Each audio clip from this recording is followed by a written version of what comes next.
nessa semana ficou notório e pelo menos curioso o posicionamento da ministra do Planejamento, Simone Tebet, a respeito da aprovação do arcabouço fiscal do ministro Fernando Haddad, colega da ministra Tebet. Pois bem, a ministra Tebet se pronunciou dizendo que Haddad teria jogado em seu colo uma granada sem pino, no sentido da dificuldade autoimposta pelo governo de cumprir as metas fiscais estabelecidas no novo arcabouço. E aí eu quero aproveitar aqui para colocar algumas questões que vão jogar um pouco de luz nessa discussão. Eu venho falando há bastante tempo dos problemas do calabouço fiscal do Fernando Haddad, esse novo teto de gastos do Fernando Haddad. Pois bem, o teto já era ruim porque ele estabelece um máximo de aumento do investimento público na ordem de 2,5% do PIB, algo que é muito pouco para tirar o país de uma crise, algo que é muito pouco para sustentar um crescimento vigoroso da economia que a gente precisa, depois de tantos anos de crise econômica e de crescimento pífio. Pois bem, essa proposta do Haddad ela ainda foi piorada pelo relator Cajado naquilo que foi aprovado na Câmara dos Deputados. Pois bem, Fundeb, piso da enfermagem, estatais, salário mínimo, Bolsa Família, essas questões que o Haddad havia deixado de fora do teto,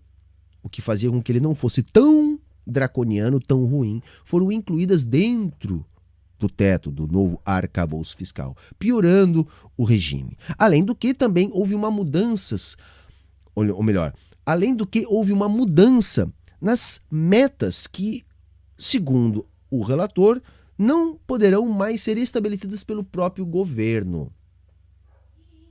Ou seja, teríamos metas rígidas.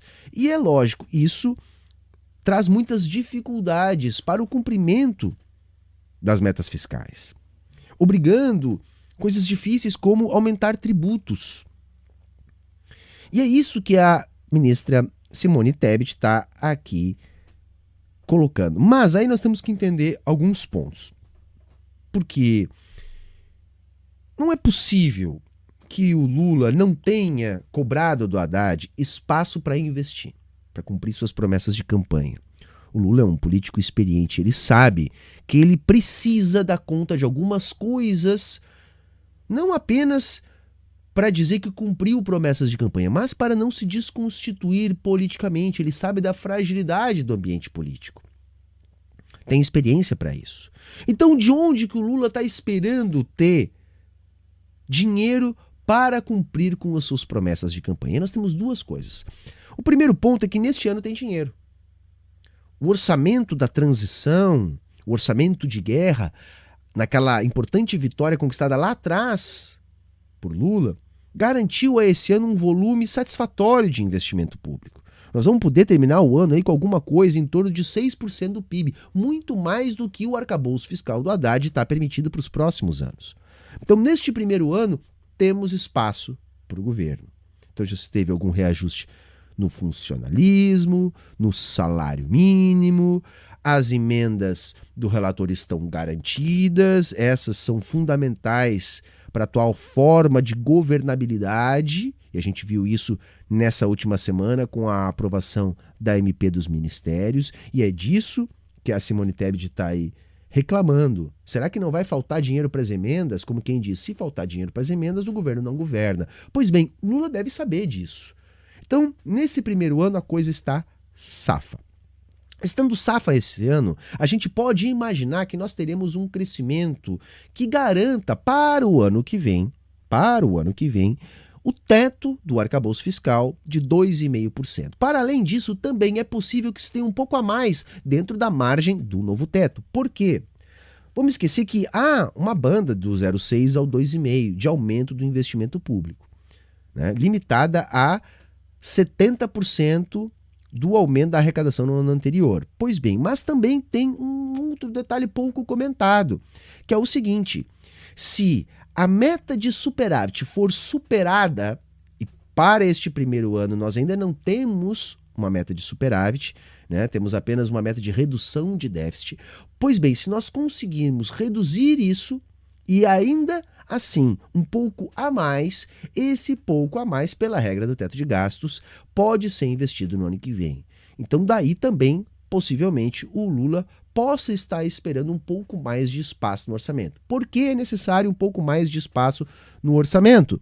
Bom, porque só o aumento vegetativo dos gastos vão dar conta de mais ou menos 1% do PIB, de aumento do gasto público.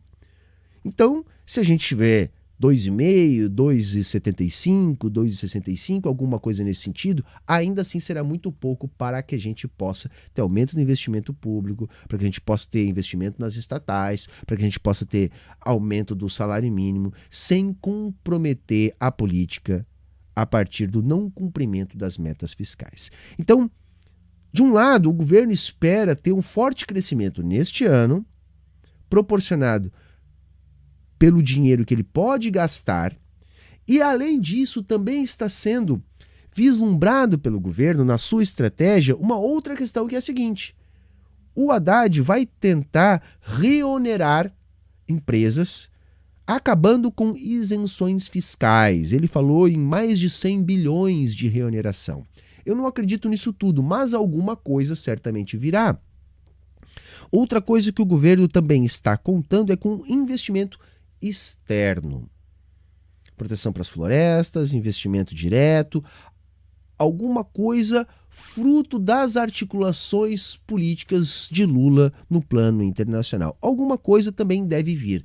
Não creio que possa ser suficiente, mas eu imagino que, garantindo o investimento público em 2023 e tendo uma margem ainda que não confortável, mas não tão apertada em 2024, Lula pode ganhar capital político para virar e mudar algumas questões mais sensíveis estabelecidas no arcabouço fiscal. Por que eu estou dizendo isso? Porque pode ser, e anotem o que eu estou dizendo, é um palpite que eu estou dando aqui para vocês, que é o seguinte: Lula pode estar apostando em um ambiente político limitado agora e menos limitado do que há 2 anos e meio. Talvez com o país voltando a crescer, talvez com retomada do emprego, retomada da renda, retomada do crescimento do produto, que já dá sinais mais vigorosos, nós já vamos falar sobre isso, que o Lula consiga um pouco mais de margem política para tornar as regras fiscais menos rígidas daqui a 2 anos ou um pouco mais. Parece absurdo? Por que não fazer esse esforço agora? Sim, eu diria que é sim absurdo e seria muito mais interessante fazermos esse esforço agora. Trata-se de uma opção política, até porque quando o Lula quer, ele enfrenta o Congresso. Quando o Lula quer, ele vai ao parlamento, ele negocia, ele mesmo faz a articulação política, como nós vimos nessa semana, quando dá necessidade de aprovação da MP dos ministérios, mesmo diante de toda a chantagem de Arthur Lira. A gente viu isso acontecer. Lula foi lá, negociou, Lula colocou a PF para cima do Lira, Lula articulou, Lula inclusive indicou o seu advogado pessoal, Zanin, oficialmente agora para o STF a ser sabatinado pelo Senado. Então, pode ser sim uma aposta, porque eu não acredito que o Lula arme uma cama de gato para ele mesmo, fazendo que, nos 2 últimos anos do seu governo, ele se desconstitua politicamente em função da ausência de recursos públicos para fazer a máquina do Estado funcionar. Porque uma coisa é o discurso do Haddad, esperando investimento privado. Outra coisa é o mundo real, onde parece-me que o Lula frequentou mais que o Fernando Haddad. Então vamos aguardar. Vamos aguardar porque, veja, segundo a própria ministra Tebet, serão necessários cortar 40 bilhões para cumprir as metas em 2024. 40 bilhões, a não ser que a arrecadação aumente neste volume. E eu estou aqui apostando que a aposta do Fernando Haddad é a aposta no aumento da arrecadação. E o que mais causa-me também estranheza, gente, é que nessa semana a gente repercutiu bastante o fato do Fundeb ter sido tirado do arcabouço fiscal.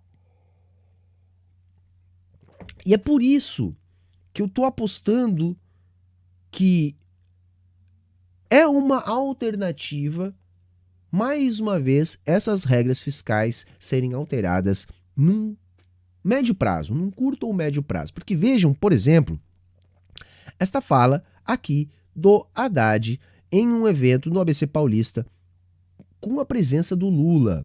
Vejam o que o Haddad fala aqui.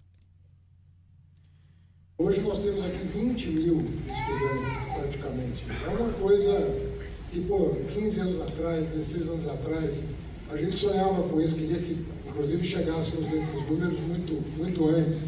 Mas é uma coisa muito interessante ver alunos de escola pública e da região e do Brasil. Aqui vem gente do interior de São Paulo, de outros estados, e ver essa universidade com a produtividade que ela tem.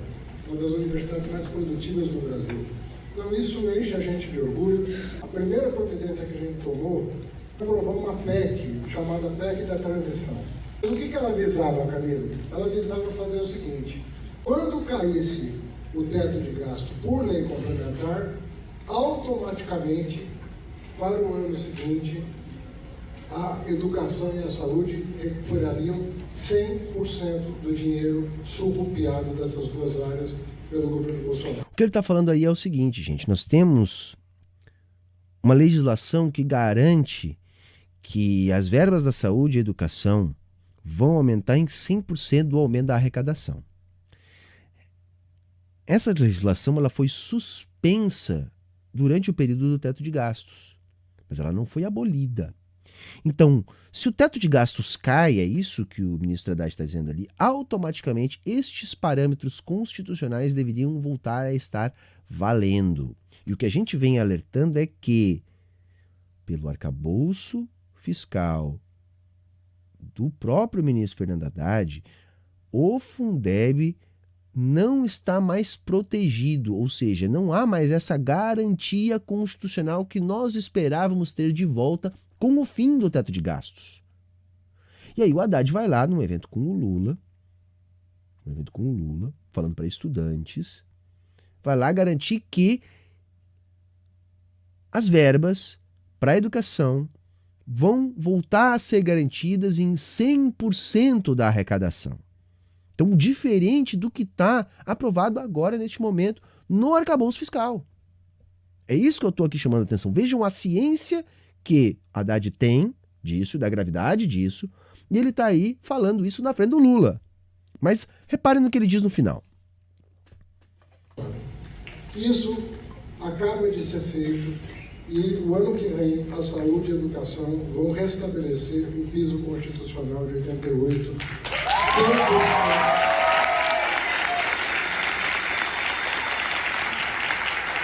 Eu já dizer, esse é o começo, porque nós temos que fazer essa economia crescer.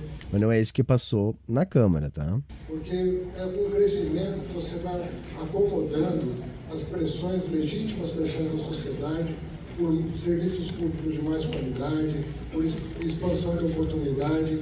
Então, quem acompanhou os mandatos do presidente Lula viu a entrega de tantos benefícios, e o que permite efetivamente a mobilidade social. Você não tem como mudar esse país tão desigual se não for por meio de políticas vigorosas, sobretudo na área da educação e da saúde. Então a gente sabe o quanto isso é necessário e vocês continuam com aliado no Ministério da Fazenda. Então é isso, eu quero ver ele cumprir isso que ele está dizendo. Eu quero ver ele cumprir. Então o governo vai ter que enfrentar. De que jeito que o governo vai fazer isso?